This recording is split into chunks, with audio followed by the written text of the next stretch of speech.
Duday,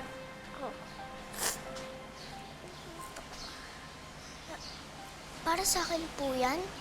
ay hindi. Para sa akin. Malamang, binibigay na nga sa'yo, di ba?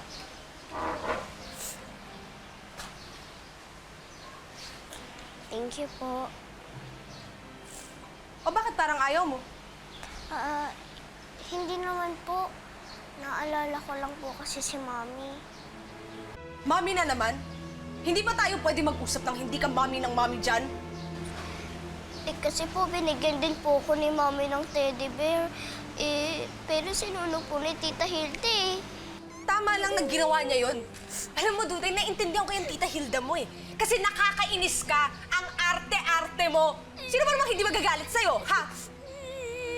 Oh, umiiyak ka na naman, ha? Bakit ka umiiyak? Wala akong ginagawa sa'yo. Nakakatakot po kasi kayo eh. Ganon? Takot ka sa akin? Dapat lang. Pero huwag kang umiyak dahil magagalit na naman yung Tatay Benjo mo. Yung ba yung gusto mo? Ha? Gusto mo magalit siya? Ayoko po. Ano ba? Huwag ka nang umiyak. Ayan, yakapin mo. Yakapin mo para hindi ka na umiyak. Diyos ko! Wala na akong ginagawa sa'yo eh. Tama na!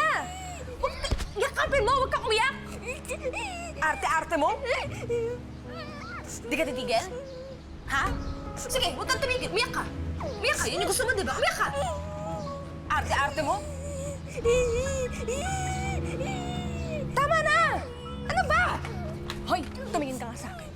Hindi ka titigil? Ha? Tumigil ka. Tumigil ka. Kapag umuwi si Benjo at umiiyak ka, malilintikan ka sa akin. Yung ba yung gusto mo? Ha? Gusto mo mas matindi pa dito gagawin ko sa'yo? Tumigil ka! Si Desa yun ah. Duday, Desa! Mami! Hoy! Mami! Beren, ano bang ginagawa mo dito? Mami! Kamusta ka na, ha? Kamusta ka na, anak? Miss na kita, anak. Kamusta ka na? Okay lang siya. Hindi ikaw yung tinatanong ko. Tinatanong ko anak ko. Kamusta ka na, anak? Ay... Aray, Anak, anong nangyari? wala po. Kinagat lang po kasi ako ng lamok. Ha? Tingin? Patingin nga natin yung lamok na yan, no? Papasukin mo nga ako. Huwag kang mangyayam dito. Dapat siguro nagsispray kayo dito kasi baka mamaya magka-dengue pa yung anak ko. Dapat siguro hindi mo ko sabihan kung paano palakihin si Duday, di ba? Sinasabihan lang naman kita. Ano kasi ginagawa mo? Umalis ka na nga, Beren. Dinadalaw ko lang naman ang anak ko. Kasi hindi naman pinagbabawal ng korte na dalawin ko ang anak ko, di ba? Pero hindi naman okay para sa bata. Hindi po.